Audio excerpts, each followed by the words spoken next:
So a very, very warm welcome, everyone, to the Cialfo Learning Series. This is a fantastic initiative that Cialfo has launched in the career discovery space. And we are going to be bringing sessions to you every alternate Thursday on various topics to help you with the entire career discovery journey. All right. So today is our first session, and today we're going to be talking about the hottest careers of the future. The next session is scheduled for the 28th of September. So do stay tuned so you'll know as and when we're having new sessions coming out, and you'll also be able to be notified of the same. All right. Ayushi, do you think we need to wait for a bit more, or shall we go ahead and get started? Hi, Pooja. It's up to you. What do you think? All right, sure. Okay, so I think we'll get started. We have like about 45 people who are in the room now. So just give me a second. All righty. Just let me know, guys, if you can see my screen, and then we are ready. Okay, so just give me a thumbs up if you can all see my screen.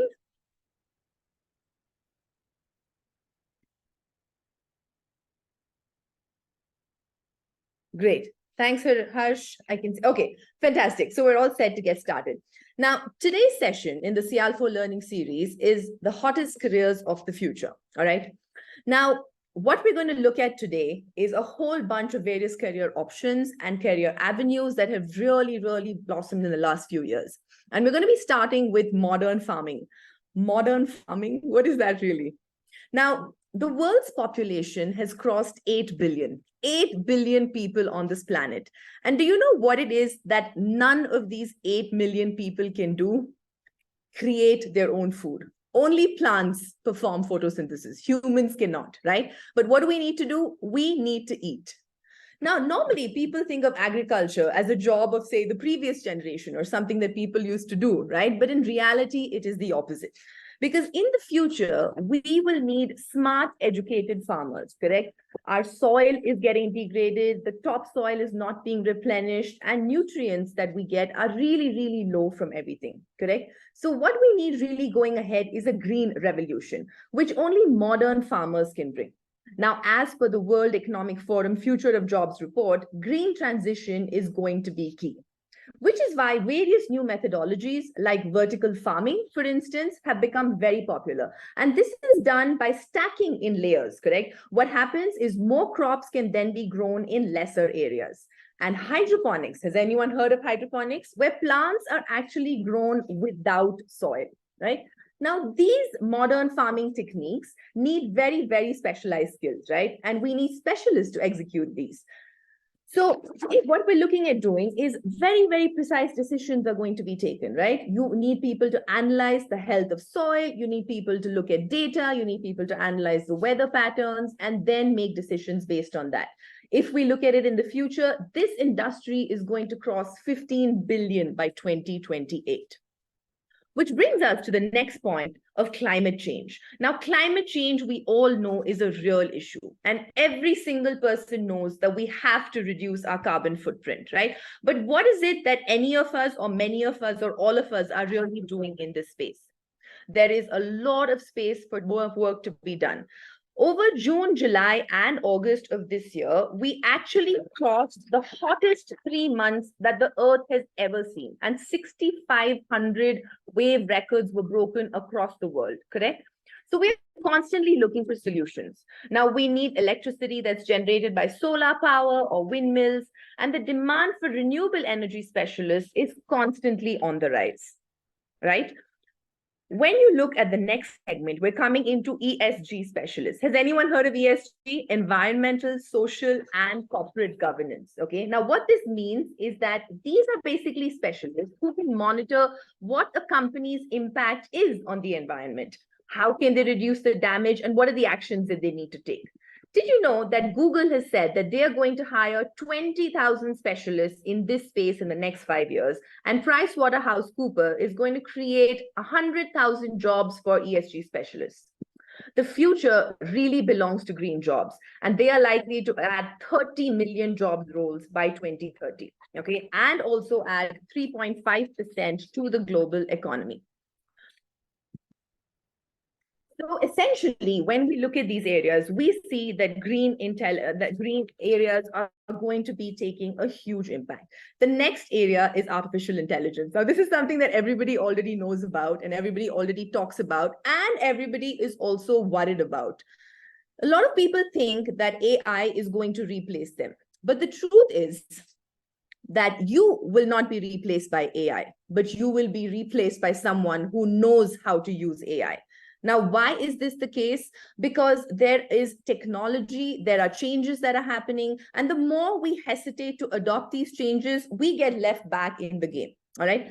But the whole problem with AI really comes into an ethical dilemma. Okay. Now, let's take an example of self-driving cars. The decision is actually taken by the AI in the car, correct? If it's a self-driving car, there is no driver in that car. So the car has already been programmed to react and respond in a certain way. Now, let's presume a scenario where this car, for some reason, is going to go ahead and dash into two sets of things. On one side, there are two children playing, and the car may end up having dash into them, or on the other side there is a truck and the car may end up having to dash into that, right? If a human was driving that car, what would the human decide to do? And if a machine was just making this decision, what would the machine decide? Now, can you guys tell me, if you were in that car and you were driving, would you go ahead and hit the truck, or would you go ahead and hit the children? I mean, not a very pleasant thought, but go ahead. I'd love to see your response in the chat box. Right?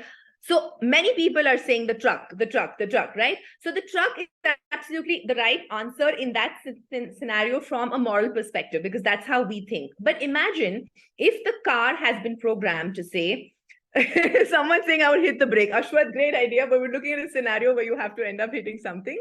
Okay, so if we're looking at this scenario, if the car is programmed to say, you have to look at minimal damage, the car understands only one thing. If I hit the truck, I am going to have more damage. If I hit the children, I'm going to have less damage. Correct? So this is where that difference between how a human mind would work and how a machine would work really comes in. Okay, which is why we have to basically bring in ethics in AI. And this is another area where there are a lot of job opportunities coming up. In fact, even as of yesterday, the US Senate has announced a series of meetings with tech leaders. So Bill Gates, Elon Musk, Mark Zuckerberg, all of them are going to work over a series of meetings to talk about the safety and ethics in AI. I see someone raise their hand. I'm going to jump to questions at the end. Thank you so much. Right? But this is a field that has tremendous opportunity. Experts in this field get packages over $150,000 to $200,000 or even more per year. Correct?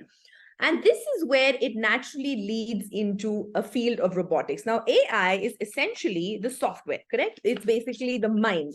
And where does that mind go?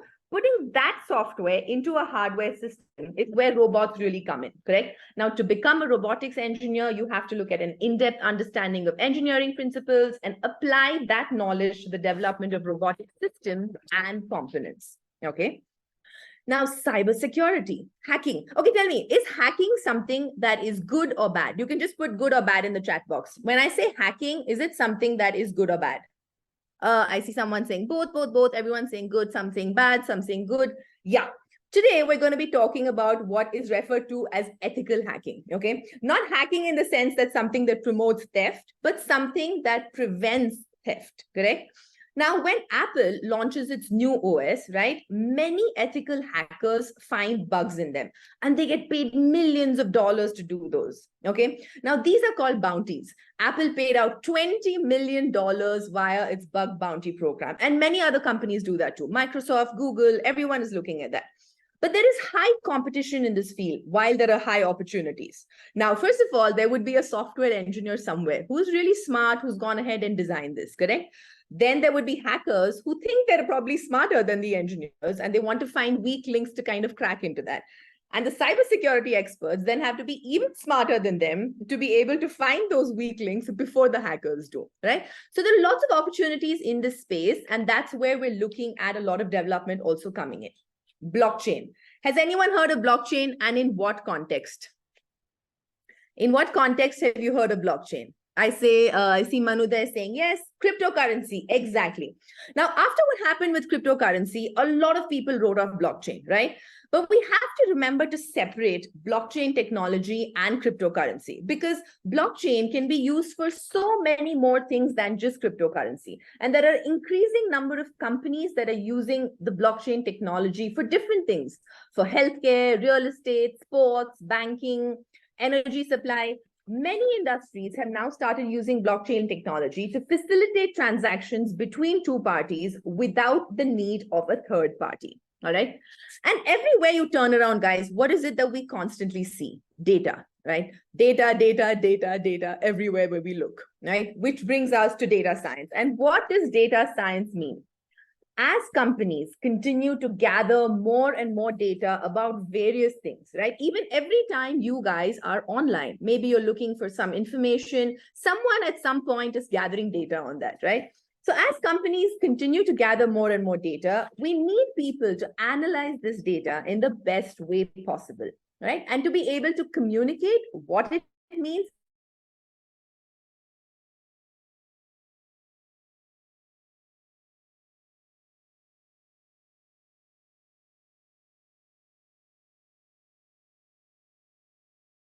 If you can't make sense out of that data, if you can't identify patterns, if you can't identify trends and insights, then that data is useless, right? So data scientists need to mine, present, and clean data and use this for valuable business insights. And then we come into virtual reality. Now, have any of you all created an avatar for yourself on any platform? Okay, have any of you all? Yes, yes, yes. I see Radhika, I see Pragyan. Super. So I have a lot of people who have created platform. And has anyone heard of the metaverse? Has anyone heard of metaverse? And if you can quickly put down a definition or a quick explanation would be fantastic. So everyone's heard of metaverse now, but who knows what metaverse means?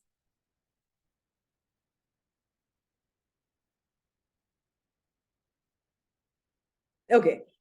So essentially, the metaverse is an emerging 3D enabled digital space, right? This uses virtual reality, augmented reality, and other advanced technology to allow people to have personal experiences and business experiences online, right? Connecting people virtually. Exactly, Amrut, right? So a lot of us live our life in the physical world, but we also know a lot about the virtual world, correct? Right now, virtual world is used more for, say, gaming or just entertainment and those kind of things. But there is also plans to create scenarios where, who knows, maybe we'll have a parallel life virtually, right? And what's going to happen is a lot of our information, a lot of the things that we do is going to happen through this. Now, imagine going shopping without actually going shopping. Now, I know everyone does online shopping, and that's not what I'm talking about. But here, they will basically create an avatar of you, and that is going to go ahead and try on different clothes or hairstyles or different things that you want to do. And you can see how it's actually going to look in you without even being there in person, right? So designing different kinds of environments and worlds that people want to live in is a really fun and challenging job for a VR designer. And as our lives continue to be more and more integrated into the virtual world, we're going to see so many spaces in this, right? But what's another thing that's required to be able to do this, right? You need also a virtual reality developer. Now, how does this work? These are people with in-depth knowledge and understanding of computer graphics, 3D modeling, game design, programming languages, right?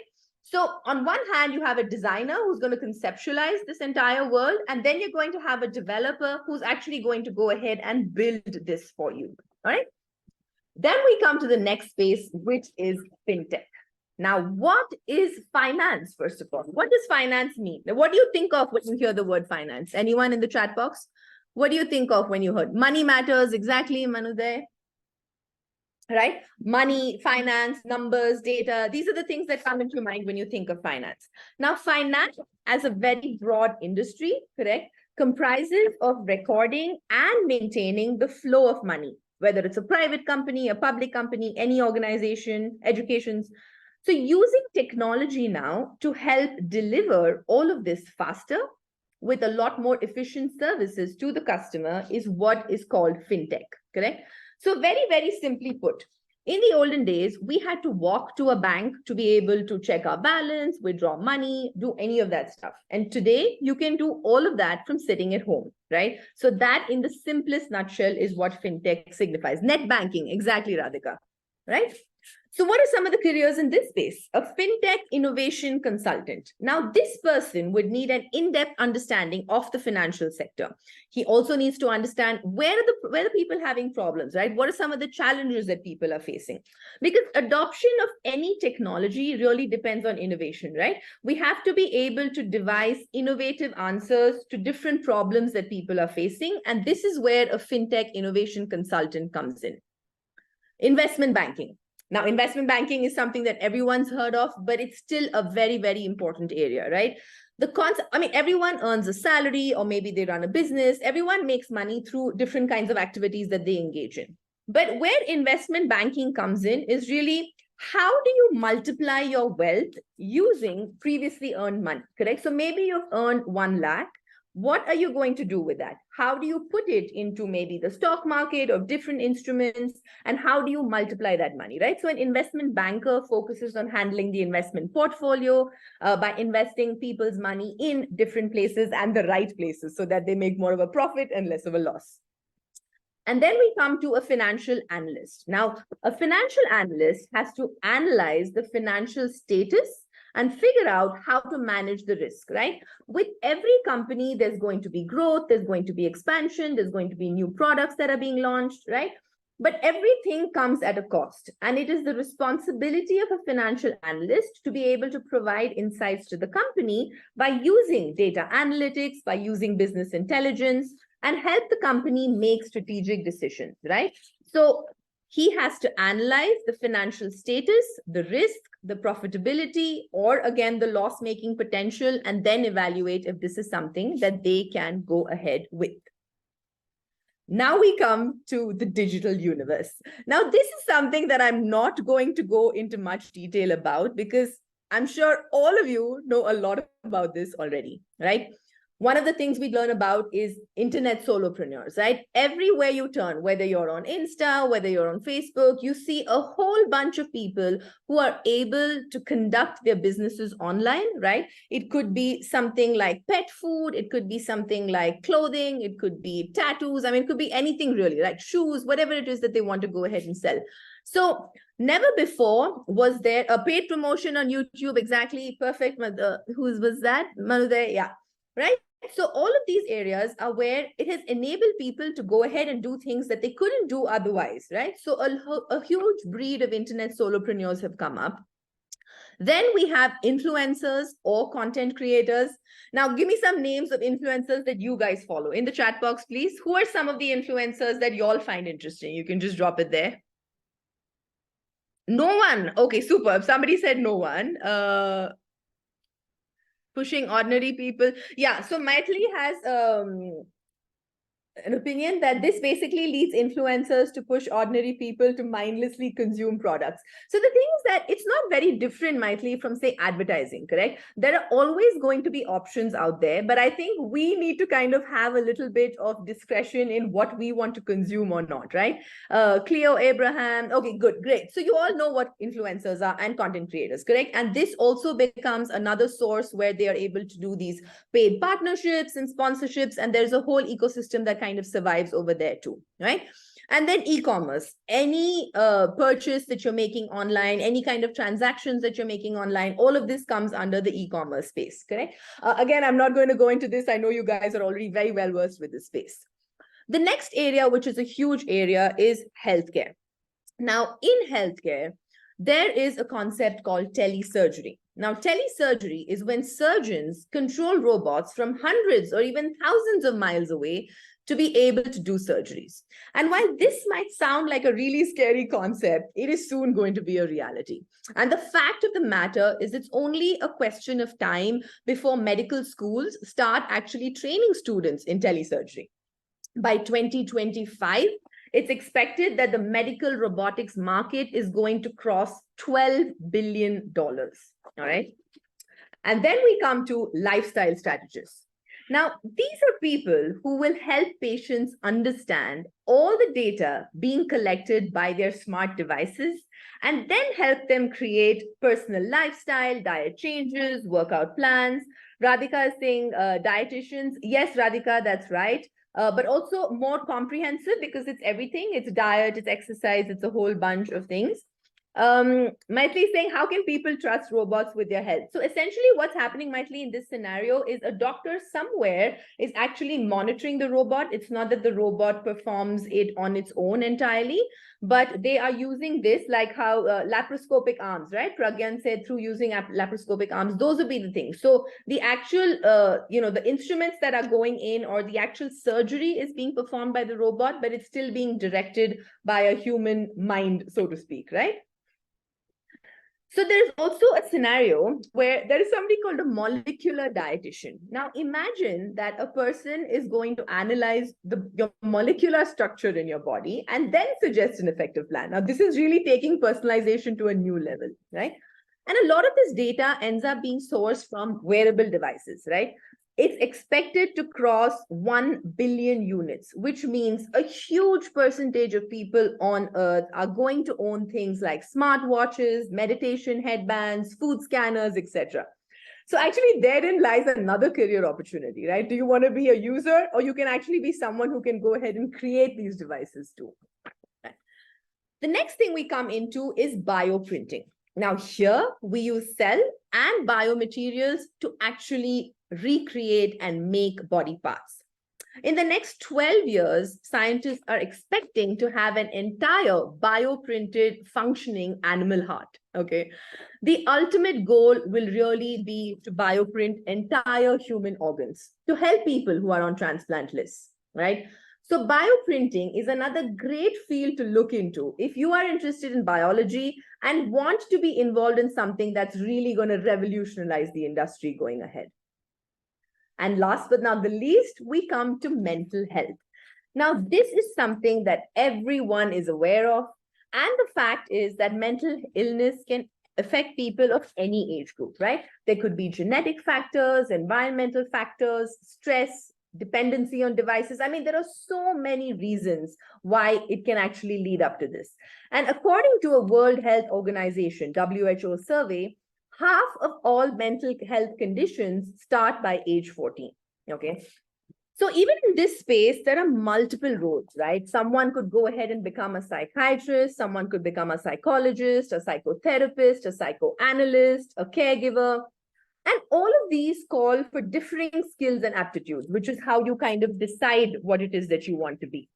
Correct? Which leads me to the next point that today in our session, we've discussed various avenues, right?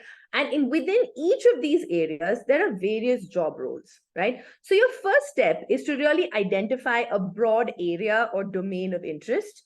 And once you have done that, do a deep dive to learn more about the career paths available in that specific area. Okay. Now, I'm going to be sharing a link in the chat box. Ayushi, can you please put the link into the chat box? Thank you. Now, this link will take you to what is called the Discovery Center on the Cialfo platform. Okay, we have created a separate section on the platform. Okay, with a lot of relevant information. It talks about various careers. It talks about videos. There are articles. There are blogs on different kinds of careers, right? So when you need to research about different topics, when you're looking for information, definitely head to the Discovery Center so that you can go ahead and find this information. So there is a link in the chat box. Do click on that and it'll show you where it kind of opens up. This takes you to one particular video, but you just click around and you can find all the relevant area related to the careers that you are interested in. All right. So that, my dear friends, brings us to the end of today's discussion. Don't forget to go ahead and download the mobile app. We're going to be having a lot more of these sessions coming up in the future, and it'll be really nice for you to be able to get notified of the same. All right. I'd love to get your feedback in the chat box. I hope you guys did find this session useful and you did learn about a few different careers. So do let me know. Worth it. Thank you so much, Amrit. Great to hear that. I'm just going to quickly open up, where is my screen?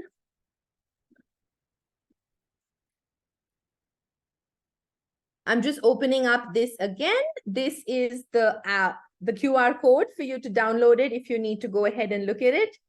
Wow, that's great to hear. I'm so happy that you found this information useful, guys. This is superb. Yes, Canva, exactly. We were looking at different tools that we could use because we wanted it to be like, capture all of the things we wanted to cover. So yes, good spot. Excellent, guys. Thank you so much for having us over. In the next session, we're going to be talking about why you should be on social media. Now, I know commonly everyone's telling you, get off your phone, get off devices, don't be on social media. That's normally what, youngsters get to hear. But in the next session, I'm going to be talking to you about why you should be on social media. Okay, so do join us on 28th September. This is going to be happening every alternate Thursday from 6 to 6:30 p.m. India time and 8:30 to 9 p.m. Singapore time. So based on whichever country you're logging in from, go ahead and then join us at that time. Thank you so much, everyone. It was an absolute pleasure to have you here today, and I look forward to seeing you in the next session. Thank you and bye-bye.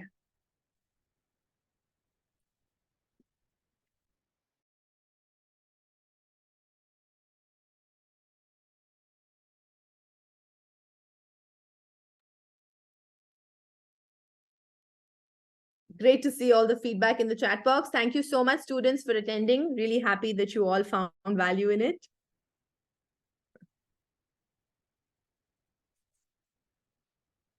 Amrit, you have a question? Do you want to go ahead and type it in the chat box? Bye, Maitli. Have a nice evening too. Yeah, so Amrit, is AI related to fintech? So the thing is that, Amrit, AI is essentially a form, as the name suggests, right? Artificial intelligence. So what we're going to be doing is artificial intelligence can really be applied into any field, correct? Let me just give you one example of fintech, somewhere where you're looking at, say, applying for a bank loan. Okay, let's just presume, correct? So if they can build a system with an intuitive kind of understanding of what would make a person eligible or not eligible for a bank loan, correct? That's some way you can basically go ahead and link AI and fintech, correct? So when you look at AI, it can actually be applicable in any field. It's just the way that you want to make a particular system be able to think on its own and be able to take those decisions on its own. And that's really where it comes in. So to answer your question, yes, it can be. Thank you.